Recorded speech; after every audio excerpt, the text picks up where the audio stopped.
कर्नाटक के हुबली में पीएम मोदी के साथ जो हुआ, 12 महीने पहले इसका ट्रेलर पंजाब में पूरे देश ने देख लिया था। जिस एसपीजी के सामने से परिंदा भी बचकर नहीं निकल सकता, आखिर मोदी की सुरक्षा में एसपीजी को चीरकर वो मोदी के पास कैसे पहुंच गया? पीएम मोदी की सुरक्षा में हर दिन 1,62,000 रुपए खर्च होते हैं। 4 लेयर का पूरा सुरक्षा घेरा होता है। पहले घेरे में एसपीजी के जवान परछाई की तरह मोदी के साथ होते हैं, लेकिन वो एक के बाद एक चारों सुरक्षा घेरा तोड़ता चला गया और हर कोई देखता रह गया। मोदी के गले में वो माला पहनाने ही वाला था, लेकिन 2 सेकेंड पहले उसे रोक दिया गया। इस जनवरी महीने को पीएम मोदी कभी नहीं भूल सकते हैं। इसी जनवरी के महीने में 1 साल पहले भी मोदी का काफिला पंजाब में रोका गया था। तब खुद मोदी ने कहा था, मौत के मुंह से लौट कर आया हूँ। जनवरी महीने में एक बार फिर से मोदी की सुरक्षा घेरे को तोड़ने की कोशिश की गई है। कर्नाटक के हुबली में जब प्रधानमंत्री नरेंद्र मोदी रोड शो कर रहे थे, किसी को इस बात का अंदाजा नहीं था कि अगले पल क्या होने वाला है। मोदी अपने काफिले के साथ आगे बढ़ रहे थे, तभी भीड़ के बीच से चीरता हुआ एक शख्स मोदी के पास माला लेकर पहुंच गया। मोदी माला लेने के लिए आगे बढ़ ही रहे थे कि तभी एसपीजी के जवानों ने उस शख्स को पकड़कर बाहर कर दिया।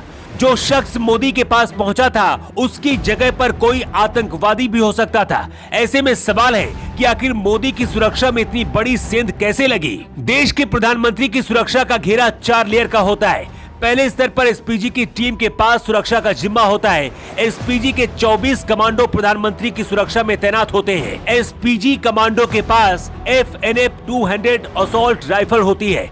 इसके अलावा सेमी ऑटोमेटिक पिस्टल और दूसरे अत्याधुनिक हथियारों से लैस भी होते हैं। प्रधानमंत्री मोदी की एक कार बुलेट प्रूफ होती है।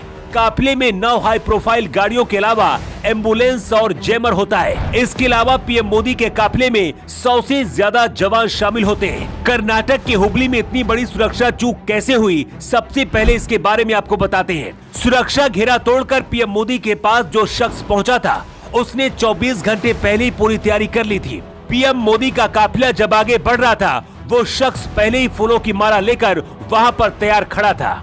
जैसे ही मोदी करीब आए, एसपीजी को चीरकर मोदी तक वो पहुंच गया। अच्छी बात यह है कि वो शख्स पीएम मोदी को चाहने वाला था, लेकिन इससे ये साबित होता है कि मोदी की सुरक्षा को आसानी से कोई भी तोड़ सकता है। उस शख्स की जगह पर कोई आतंकी भी हो सकता था, और अगर ऐसा होता तो पल भर में वहाँ का मंजर बदल जाता। 30 साल पहले इसी तरह से माला पहनाने के बहाने ही राजीव गांधी के पास एक लड़की पहुंची थी, लेकिन वो लड़की अपने ऊपर बम लगाकर पहुंची थी और राजीव गांधी की मौत हो गई थी। पीएम मोदी हमेशा आतंकियों के निशाने पर रहते हैं। यही वजह है कि सुरक्षा एजेंसियां भी हमेशा अलर्ट पर रहती हैं और पल पल की खबर रखती है। पिछले साल 2022 में इसी जनवरी महीने में पंजाब के अंदर पीएम मोदी का काफिला रोका गया था।